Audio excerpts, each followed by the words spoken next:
One more racial thing. And then we'll get into one final either disgusting thing or something that is just like, oh, holy shit. All right. All right. Here's an emerging entry in America's multiracial vocabulary. Okay. Blaxican. Blaxican? Blaxican. Like a black Mexican? Correct. Okay. I'm going to preface this by saying reiterating something we said on the show maybe a few months ago. Okay. You discussed your heritage or lack of knowledge of your heritage. Right. Mm-hmm. You really don't know what your family origin is from decades ago. No, I assume there's some Irish because my grandmother used to always go to Ireland and kiss the Blarney Stone. Mm-hmm. That's the extent of my even close to knowledge of anything. Sure. Well, I happen to know because I was basically taught or told that my heritage is Irish, Scottish, Finnish, and Catawba Indian. That's why you're McNeely. Exactly. That's true. Mm-hmm. So that's the reason I know this. Okay. Okay. Mm-hmm. Nowhere or never in my existence have I go, well, I'm Irish, so, I've got a little Scottish in me, so this is why I act this way, or this is why I say this, or this is why I have this reaction. Mm-hmm. Why people put so much emphasis on their ancestry and their heritage is way beyond me. I don't get it. I brought this up a week or so ago if you want to see something funny, but Doug Stanhope, that special he did 7 years ago called No Refunds. Yeah. Mm-hmm. He talks about people who throw their heritage into everything. Oh, yeah. Well, I'm Jewish, and we Jewish people carry a lot of guilt. And, I'm Italian, and as an Italian mom, you know how we are, know, and he goes, your personality or your, what do you want to call it? Your heritage is not attached to your DNA. No, not at all. You are who you are because of who you choose to be. He says, I believe we come from apes, and he says, but you don't hear me throw an ape into everything. I come from apes and ape, and you don't see me defecating into my thumbless mitt and hurling wet feces at you. Yeah, you can be any, whatever it is. It doesn't matter. Or he went into the people who put a lot of emphasis on their astrological sign. Yeah, it's about the same. I'm a this. So, there's my Capricorn coming out of me again. Why do you think I'm angry? I'm a Scorpio, goddammit. Exactly. Well, there's my Cancer again. Right. So he was making a point that it's just like, so you're telling me that if your parents fucked 30 days earlier, you would have a whole different personality. Yeah. Things like that. But, he made a very good point in a very comedic way. Sure. Well, in this article here, it's so important for whatever reason for these people to make sure that you understand their background and their heritage. Right. And I don't know why that's so important. Instead of just being a productive person in our society, well, you have to understand that they're part Mexican and part black. Well, yeah, that's important. Because that makes a difference in how you view them. That's right. And that's the part I don't get. Oh, dude, what do you mean you don't get it? I don't.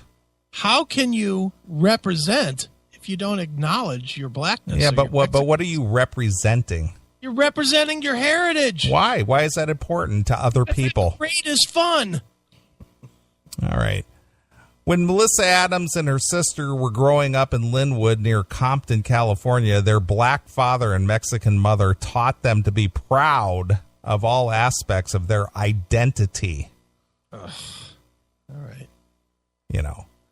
Don't be proud of who you are as an individual. Yeah, you need to carry that, your identity as your heritage.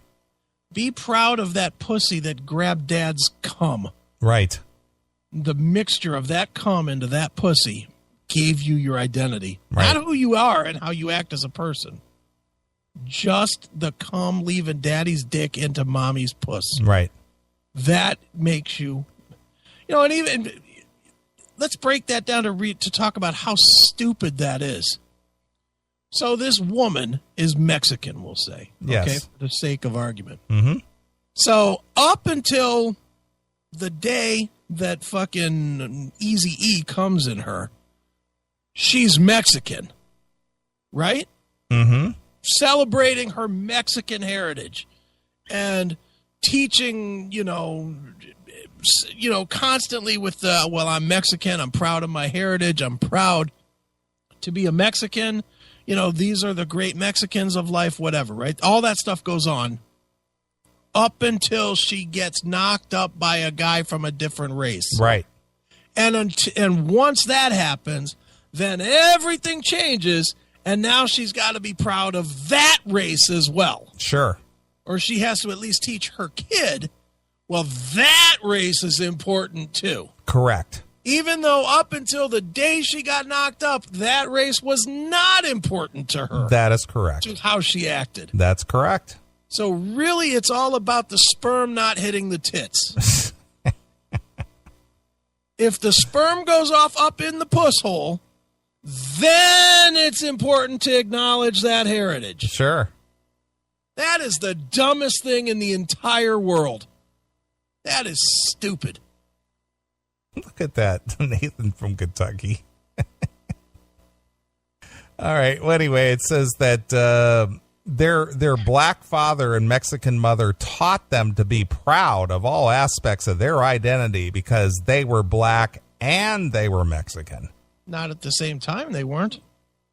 I don't think they are. I think dad is black and mom is Mexican. Well, no, she's saying that the children should be proud of both sides of the coin. But is she proud of her children's black heritage? I don't know. Doesn't really elaborate on that. Oh, but that's the question I would like to know. And before she got fucking black jizz up in her, did she give a shit about black heritage? I'm guessing not. Did she celebrate Martin Luther King Day? Or Kwanzaa. Or Kwanzaa? Isn't that Jewish? No, that's black. Oh, is it? I don't know. I pay no attention to heritage. I find it all stupid. Right. I really, you know what? I'm not even saying that as a goof. I really, truly, isn't this weekend or next weekend fucking St. Patrick's Day? Yeah, it's the 15th or during this week, 17th. Yeah, whenever that is, I will pay no attention to that. I have never paid attention to it. It's just an excuse for people to get out and do stupid shit and drink a lot.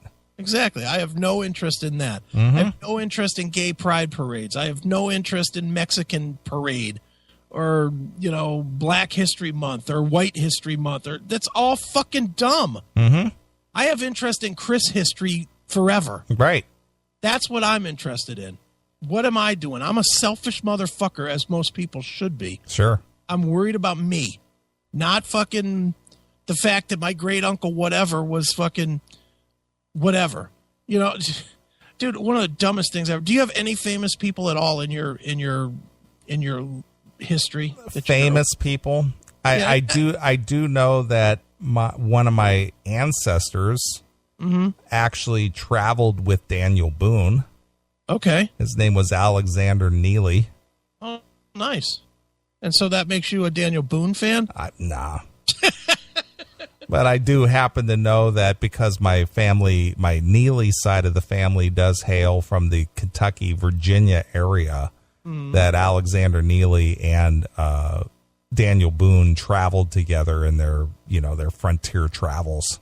Okay, so you sort of you're in the same boat that I am. in my history, heritage, whatever, somewhere, there was some distant relationship between my family and Slim Whitman. Okay. There was some distant connection somewhere. Sure. And that's part of the reason I always tell the stories about my dad's horrible music. Right. My dad was into Slim Whitman because he was somehow related to the family. Okay. And so there was that relationship. And then there was a guy in the 70s in Florida, and this is really stretching what we're going to call famous, but you might remember this. Remember in the 70s, they had that water skiing squirrel? Yes. The guy that trained it was like a distant cousin of my family. Wow, that is a stretch. Yeah. I mean, it was not, but I mean, would I celebrate these people? No. And they actually had a relationship. Right. Somewhere along the line, they were related to me. Right. You know, and that's just ridiculous to fucking celebrate that. You know, celebrating the accomplishments of Mexican people because you have that heritage. Well, do you share in the same crimes that Mexicans have committed? No, you only share in the good things. You only take the positives. Right, of course. You know, if you're black, do you do you feel the pain every time a black citizen in another state gets murdered? Because that's one of your own. Right. If you're a white guy, do you fucking feel the shame of the BTK killer? No. Why not? Well, because that's a negative thing. We only want to celebrate the good things. How dumb is that, though? Well, again, this is the skewed viewpoint people have, and again, I'm not one of these people who are banging a drum about heritage. Well, I don't understand why anybody does. I don't understand why anybody out there thinks that anybody that anybody has any value because of some feature that you share with them. You know, that's kind of like saying, you know, I've got long hair. So any guys in the history of the world with long hair, you know, they're like my brothers. You know, I should relate to them. Well, I know that. Did you watch the Curb Your Enthusiasm series? Not the whole thing. I watched like 2 seasons. Well, see, Larry David would do that on Curb Your Enthusiasm. If he saw another bald guy, they were supposed to have some kind of commonality. And if he ran into a bald guy that didn't acknowledge him for being another bald guy, then he, of course, was offended. That guy didn't even acknowledge me. You know, we baldies, we need to stick together. Really? It's just so dumb to me on all levels. Heritage, I find to be it's great if you want to build that tree, you know, in junior high school or whenever you do that. Or Ancestor.com or whatever. That's great if you want to do that and hang it up on your wall or something. Yeah, here it is. But to actually live your life with some sort of quote unquote pride. Yeah, you carry that as if it's a mantle or something. Like it's a symbol of something good. How can you say any and this goes back to what I always say about race and about, you know, how I always judge individuals and not by a race or by a grouping. Every grouping has bad elements to it. Absolutely. So if you're tying yourself to Mexicans, blacks, whites, Asians, Germans, American Indians, Germans, Muslims, whatever, you've got bad people in it too. And you're just pretending that it doesn't happen. So you're living a pretend life. Yeah, just represent who you are. Yeah, you're taking pretend acknowledgement. It's just stupid. All right. So they were black and they were Mexican. At home, that came easy. Publicly, it was harder. Consider the time Melissa was named the valedictorian of her middle school when she was 13. It was the first time anyone could remember a black student winning the honor at her school. Oh. Everyone was excited, she said over breakfast at her family's house recently. It was the first black valedictorian.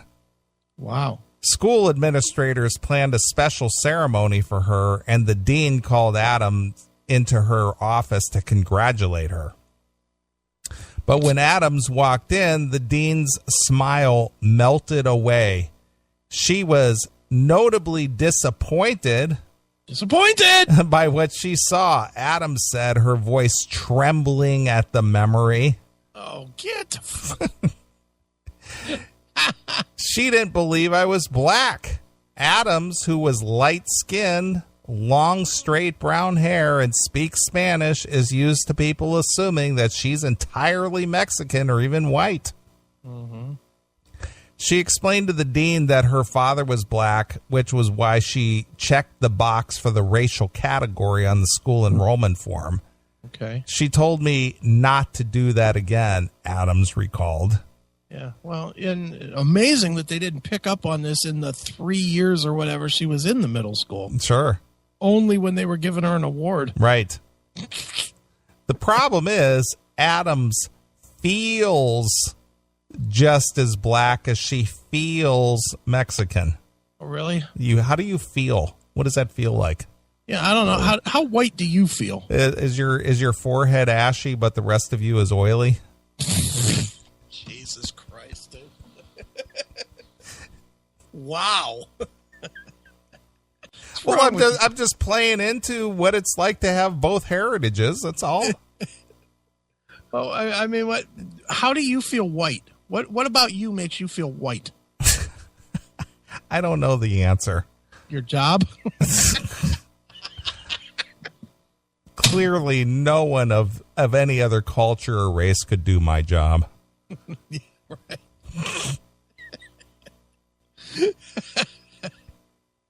See how stupid this is? This is so stupid. I know. She grew up eating grits and biscuit and carne asada and pozole. Who was her fucking mom? Mammy from fucking Gone with the Wind? Well, they ate the cuisine of both the blacks and the Mexicans, and they mix it. I saw somebody with a picture in the chat room where it said Mexican soul food for Blaxican. Hearing Dad talk about the civil rights era and visiting Mom's family in Nayarit, I can't even say this. Nayarit, Mexico. Yet she feels secure in her Mexicanese. Mm-hmm. She often feels like she's grasping for her blackness. Yeah. Does she ever feel like she's fucking being weak as a human? Because the fact that she needs to feel her blackness or her Mexicanism or whatever is just showing that she is weak as a person. Right. She can't fucking. She has to have a label. I need an identity. Yeah, I'm not. My identity is not whatever her name is. I don't remember what her name is, but that's not her identity. Her identity is, well, I'm part black and part Mexican. Right. Not I'm the fucking smart one in the fucking stupid school. Right. You know, she's the smart kid. Sure. Why do you need any more? If you were the smartest kid in your school, I don't care what school it is, high school, junior high, whatever it is. If you were the smartest kid in your school, isn't that label enough? You would think so, that you would be judged on who you are, your accomplishments, not by, hey, are you black by any chance? Yeah. I mean, come on. If you were, dude, you're the, I don't think I'm speaking out of turn. At your job, you are the closer, more or less. Yeah, more or less, yes. All right. You are the best closer at your job. Mm-hmm. Isn't that much, would that label be enhanced any if you were a black guy? Well, Neeley, you are a great closer for a black guy. Yeah, for a black guy, you're not too bad. Yeah, you're the best you're the best black closer we've ever had. Yeah, because really the expectation and the bar for you is not as high as a white guy. But who's setting that expectation is always my question. Is it the person that's looking like this person for a heritage? Right. Or is it the fucking, no employer is going to tell you you're the fucking best black closer ever. Right. You're going to be the one that says, you know what? When's the last time you were like, you've got other guys and women and stuff in your office. I don't know if you have black people or not, but You know, you do have people of different sexes at your place, Sure, right? absolutely.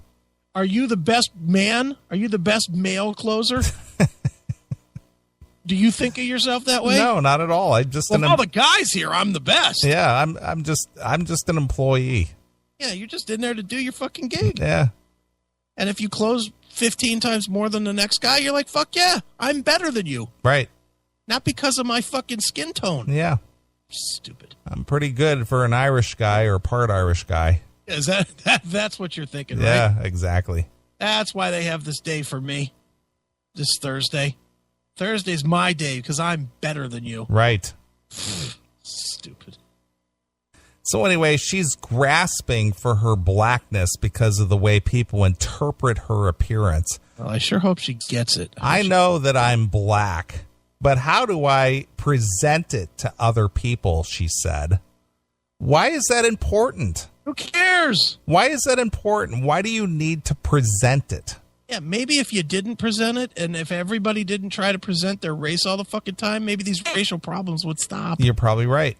Jesus Christ. 20-year-old Alex Tillman, a student at UCLA, is also black and Mexican, and growing up, she struggled with how to identify. How about identify as a girl? Or a good person. Yeah. But in a way, her problem was the inverse of one that Melissa Adam faced. Right. I once had a Mexican person tell me I wasn't Mexican because I looked black. I had to choose between one or the other, and because I looked black, I had to be black. That is ridiculous. Absolutely ridiculous. In terms of physical appearance, you could place Adams and Tillman on opposite ends of the spectrum, represented by people who are both black and Mexican. In Los Angeles, there are thousands of people in between. The number of people who have both a black and Mexican parent in that city started ballooning in the 1980s and the 90s, when Mexican immigrants began moving into South LA's black neighborhoods in large numbers, and people started getting together and creating families. Okay. Like Adams and Tillman, many have struggled to explain their racial identity to the outside world, and sometimes even to understand it themselves. So stupid. I know, it's dumb. It's like, why is there so much emphasis on this? I you know what? And believe me, I sit here listening to this and I'm thinking, I part of me says, why don't I give a shit about my heritage? Why? Because it seems to be so important to other people. It does. But I don't get why. I don't either. Understand how that defines you in a good light ever. You know, I don't understand. There's no race that's better or worse than the other. Is there? Not that I'm aware of. You know? So why the fuck does it matter? Well, it shouldn't. I mean, I guess it, and really, I guess, you know, maybe that's a white thing, that race doesn't matter, because I don't really know a whole lot of white guys that give a fuck. Right, that's true. But that's your white privilege kicking in. Maybe, but I don't hear any white guys clamoring for White History Month. I've never heard that other than it being a joke. Right. You know, and why? Because every day is White History Month, exactly. Right? You know, it's our white privilege. Much of this has to do with the fact that biracial identity in the United States has often been understood in terms of black and white. Mm-hmm. And to the extent the labels are helpful for quickly self-identifying, they don't always exist for the diversity of racial possibilities that mixed Americans increasingly want to be recognized. Is that a term now? Mixed Americans? Mixed Americans. That's a term. Mm-hmm. Okay. When it comes to mixed race in America, Mexican-American author Richard Rodriguez has written, "We rely on an old vocabulary, black-white, but we are no longer a black and white nation." This may be why in LA many young people who are both black and Mexican are turning to a handy word to describe themselves as Blaxican. Blaxican. Yeah, they're Blaxicans. Blaxicans. See, I'm okay with that. We can start calling people Blaxicans. Right. I'd rather call somebody a Blaxican than a Black American. Right. I think the word American in there is redundant. It is. If you're a citizen, you're an American. So Correct. you don't have to fucking identify that as part of your heritage. Sure. It's not. It's not a new term. Walter Thomas Hernandez, a researcher of the University of Southern California who focuses on immigration and race, has traced references back to the 1980s, but it has gained new popularity in the past few years since he launched a project called Blaxicans of LA. It's an Instagram account featuring photos of Blaxicans, but their varied hues, hair texture, and facial profiles accompanied by the quote from each person offering an insight on the Blaxican experience. Okay. That almost sounds like a band, doesn't it? Yeah, it sounds like it. The Blaxican experience. Mexican experience. Yeah. How we're talking about Blaxicans is relatively new, Thompson Hernandez said, but it's a racial and ethnic experience that has existed for centuries at least.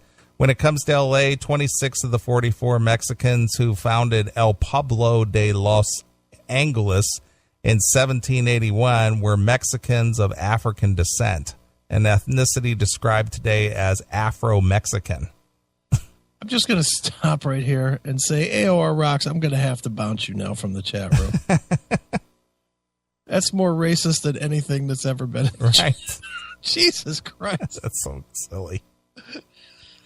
That's more racist than when that kid's eating watermelon. Yeah, I know. Now he's eating tacos? Right. Drinking Cuervo. Yep.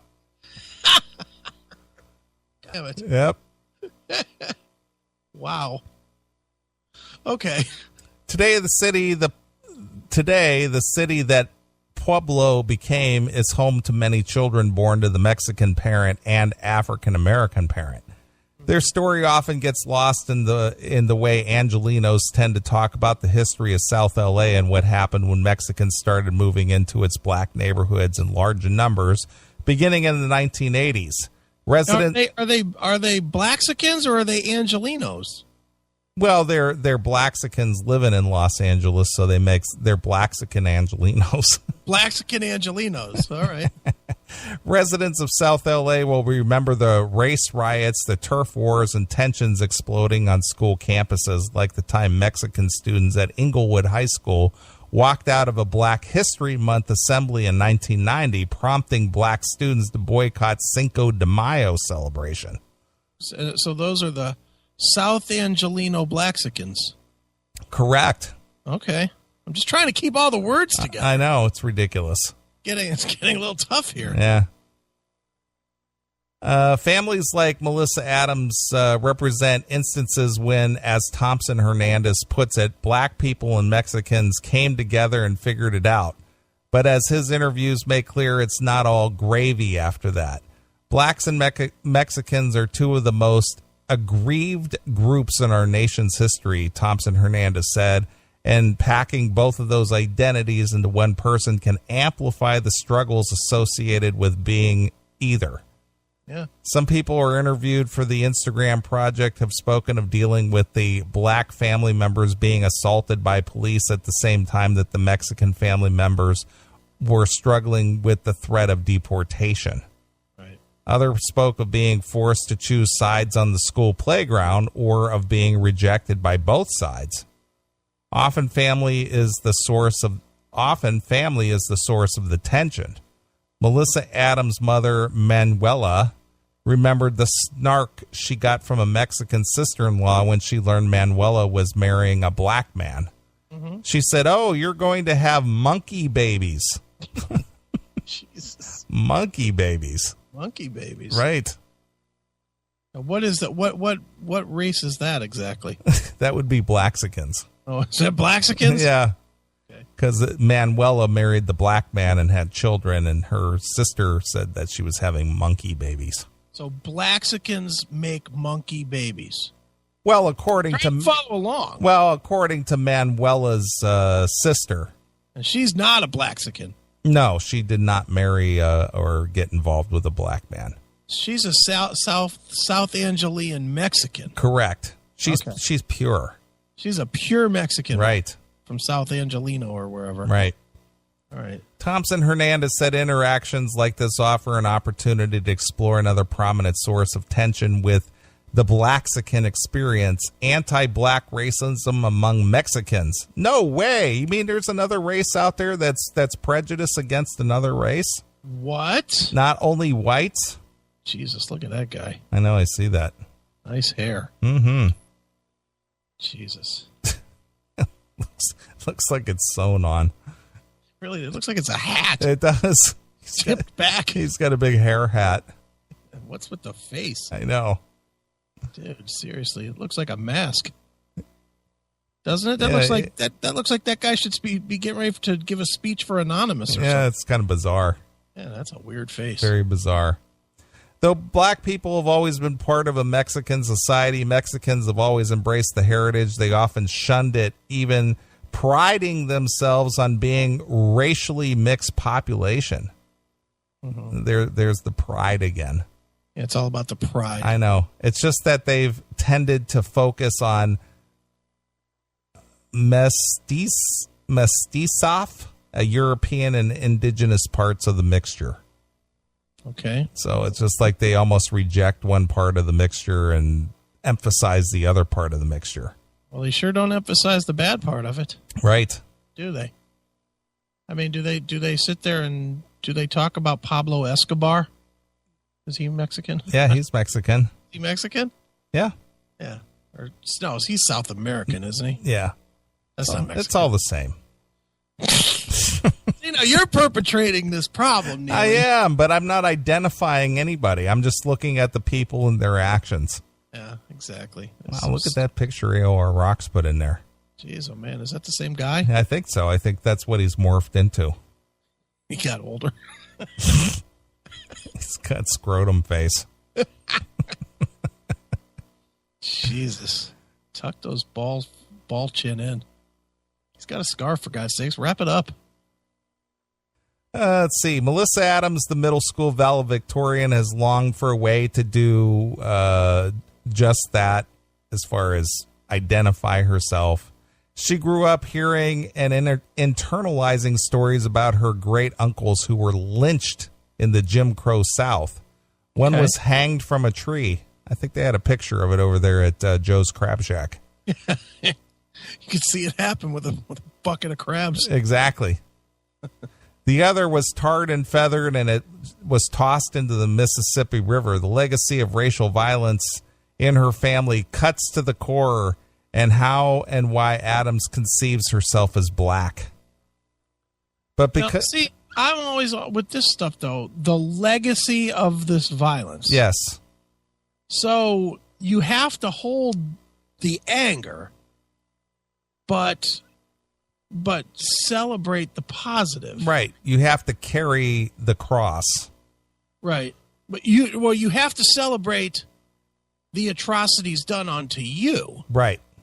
But you don't take any responsibility when you claim a heritage for the atrocities that are being committed by people of the same ethnicity. Right.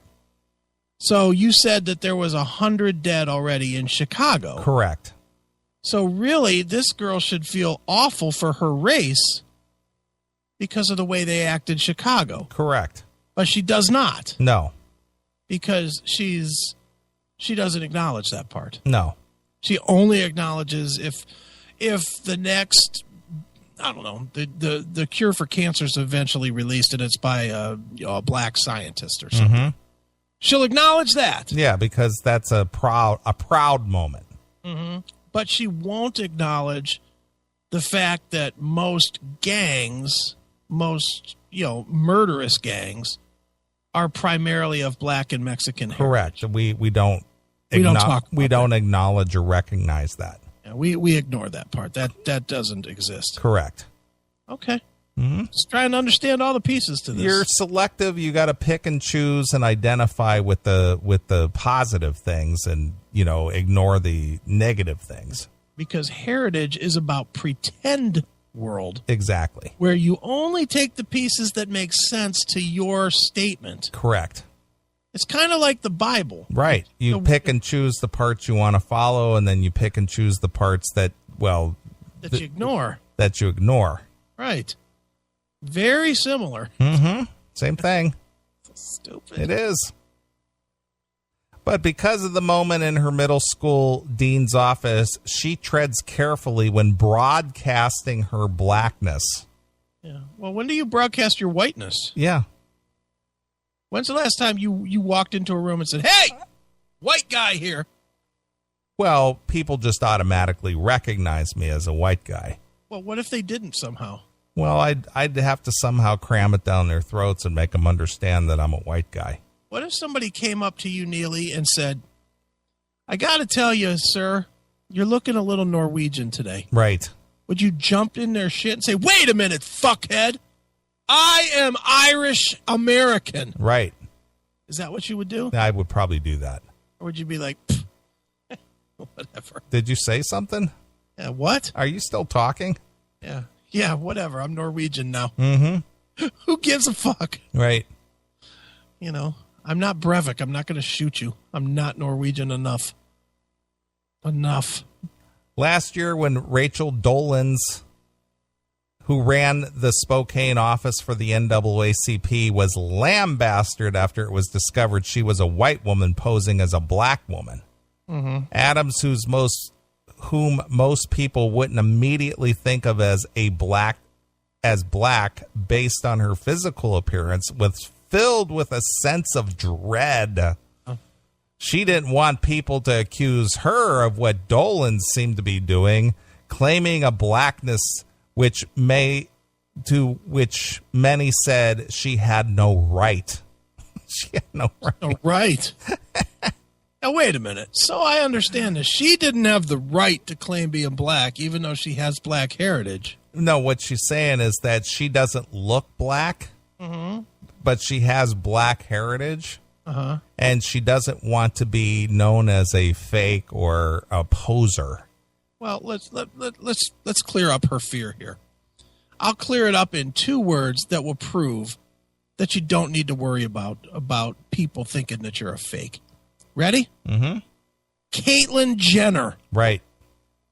If that dude can be acknowledged throughout the media as a chick, you, who actually is black, don't have to worry about being considered fake. Right. You can identify as whatever. You can identify as being white if you want to. Sure. Why not? Go ahead. Have some white privilege on us. Right. Just identify that way. You can be a white guy. If that's what you want to be. Just claim it. Right. You can be a toaster for all we care. Go ahead. You're a toaster now. Here's some bread. Cook it up. Pop it out in 3 minutes. Sure. The world is so fucked up. This guy bursts into a psychiatrist's office. Yeah. And he says to the doctor, "Doctor," he says, "I'm a teepee. I'm a wigwam. I'm a teepee. I'm a wigwam." And the psychologist said, "I know what your problem is. You're too tense." I don't have my rim shot anymore. So she goes on, and I'm going to wrap this up. "I try to be very careful about how I express myself," Wait, Adam said. That show just stopped. Yes, that's Susanna Hoffs. I love that. Love Susanna Hoffs. How would you like to be the guy that fucked that Yeah. night? Pussy wet that night, too. Mm-hmm. I actually went to the theater when that movie came out. I'm talking about that night that they filmed this. Yeah. She was completely horny and whored up. Yep. Those little pink shorts probably looked like somebody spilled a milkshake in them by the time she got home. And the guy just fucking slid those down and slid it up in that fucking little fucking bouncy ass of hers. Mm-hmm. God damn, that is a fucking nice turd cutter. Holy shit. All right. So she says, "I try to be very careful about how I express myself," Adams said. On one hand, she wants to identify in a way that captures her life experience and honors the history of racial injustice in her family. Her life experience? She said she wants to capture She's 14. the life experience and honors the history of her racial injustice in her family. It's awesome. On the other hand, I totally understand that I will never be able to relate to some of the injustices that happen to my family and to other people who look a certain way. Yeah, well, I go back to the same thing I keep saying. What about the fucking crimes? Yeah. You know, you have to either take it all or take none of it. That's it. Stop being fucking phony. So again, I just don't understand this. Why is it so important you carry this with you? It's beyond stupid. It's just dumb. It is. It's terrible. Stupid. All right. Are you ready for one last fun story? Sure. Let's bring it on. All right. This Please one. Stop posting the Susanna Hoff stuff. I know. I'm just watching. Yeah. I can't help it. Yep. Susanna was something. Oh, still is. All right, go ahead. You can't turn it off, can you? Yeah, just watching. I saw that. I went to that theater when that movie came out. Look at how tight her belly is, too. Mm-hmm. Jesus God.